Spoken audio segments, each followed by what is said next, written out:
Hello, and thanks for tuning in to this presentation on how to cheat on your final paper, assigning AI for student writing. I'm Paul Fyfe, and I'm a professor in the English department here at NC State.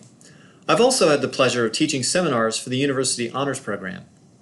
This presentation offers a brief look at one such seminar called Data and the Human, offered in fall 2020. This was an introductory and interdisciplinary course about the context and consequences of data and society. We did modules on data privacy and surveillance, on different ways of defining and critiquing data, and finally, on machine learning and artificial intelligence. We also did hands-on experiments in each of these modules, culminating in a final assignment to write a paper with text-generating AI.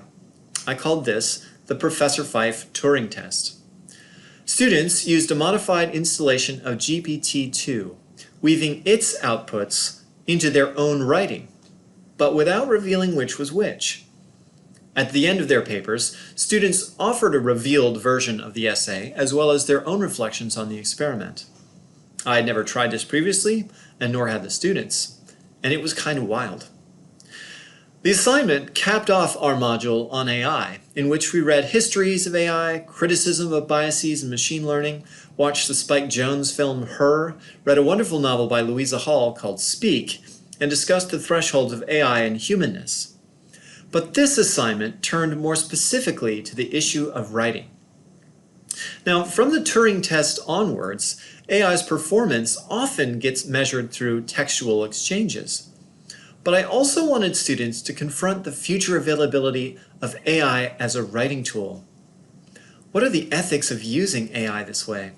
Is it cheating? What counts as plagiarism? What are the conditions, if any, we should place on AI assistance for student writing? And how might we think differently about writing authenticity and creativity by working with AI? These questions are part of an urgent conversation about AI in coursework. Especially for courses that involve writing, students and teachers have to confront the problem of plagiarism, given the wide availability of electronic sources and online essay mills. AI has upped the ante. Some of those essay generators are now advertising AI to generate usable, unique text that is untraceable by current plagiarism detection software. The arms race continues.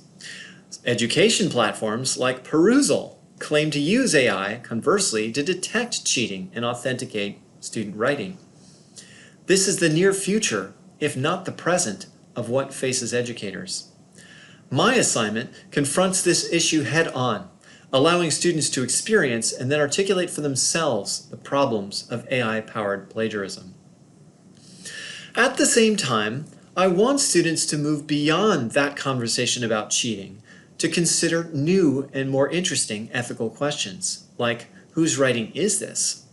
And even to explore new forms of writing practice. As writers, can we collaborate with AI? Furthermore, as Grant Otsuki argues, there's no putting the AI genie back in the bottle, and little sense banning its use outright. Instead of pretending AI doesn't exist, or treating it merely as an antagonist, Otsuki suggests that, quote, it might be time to train people to write with AI. What does that look like? There are basically no models out there. But assignments like this may take the necessary first steps. How might we write with these tools? What skills might writing with AI newly require? In terms of the setup, I got help from Scott Bailey at the NC State University Libraries, who provided a medium-sized, out-of-the-box installation of GPT-2, encompassing 774 million language parameters. Scott created a user-friendly Python notebook in Google Colab, which students copied into their own Google Drives to customize. So, with just a few clicks, students could easily enter prompts and then have the model generate text outputs. From that point, writing the paper was in their hands. Now, many of the students at the beginning expected that this would be easy, as if AI tools always lighten or displace human labor. Every student reported the opposite. Where students thought they were being allowed to take shortcuts, they instead discovered that GPT-2's outputs were difficult to control and often strayed off topic or into nonsense. It didn't say what they wanted. Popular hype about AI and text generation software belies its shortcomings without extensive fine-tuning of the model. And that would have been non-trivial for us, requiring over 50 megabytes of student writing in plain text. Students also discovered GPT-2's capacity to fabricate information, including plausible-sounding quotes from entirely fake experts. For example, consider this somewhat ironic quote from GPT-2 apparently about itself. "It's definitely a breakthrough, and I think it will have a significant impact on the field," said Professor Hervé Gagnon from the Department of Design at the OpenAI and one of the researchers behind the project. "But I think it's not ready to be used by the average person," he added. Fabricated quotes like this shifted students' attention from plagiarism to the threats of disinformation and fake news. In a related way, many students reflected on biases within GPT-2's own training data, having acquired its language model from web pages linked to upvoted Reddit posts.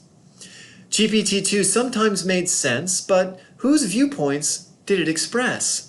And how could we identify or even cite them? Conversely, whose viewpoints did it exclude? And thus, what ways of seeing or being in the world could it never represent?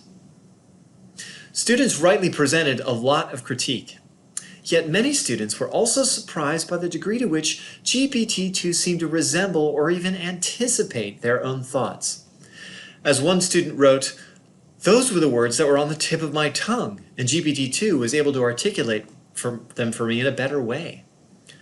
The ramifications here are fascinating. Some students started to adapt their own writing to GPT-2, rather than try to have the computer mimic their voice. Other students, after finishing, found it difficult to remember which ideas were originally theirs, which came from GPT-2, or which emerged along the way. Ultimately, students in the course were split on whether or not they had cheated, or whether their papers ultimately represented their work. Now, that inconclusiveness may result from idiosyncratic approaches to their assignments, but it also suggests that writing with AI cannot be reduced to issues of plagiarism. Instead, it opens new questions about what kinds of writing practices AI might facilitate. Many students concluded that they could do a better job just writing papers on their own.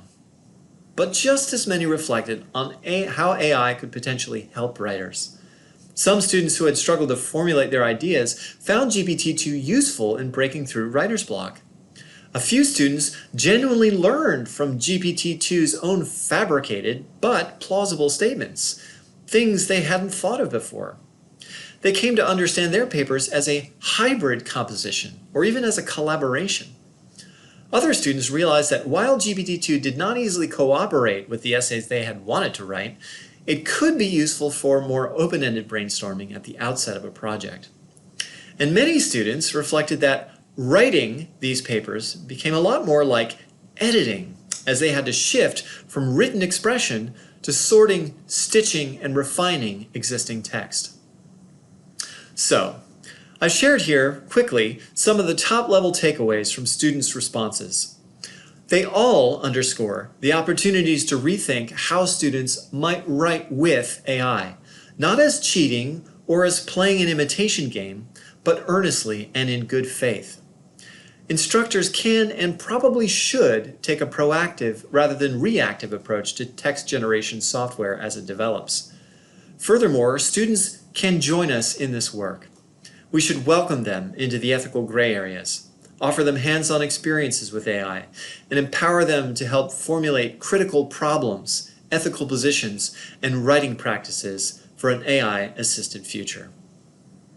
Thanks to my students in Honors 202, Data and the Human, and thanks to everyone for tuning in.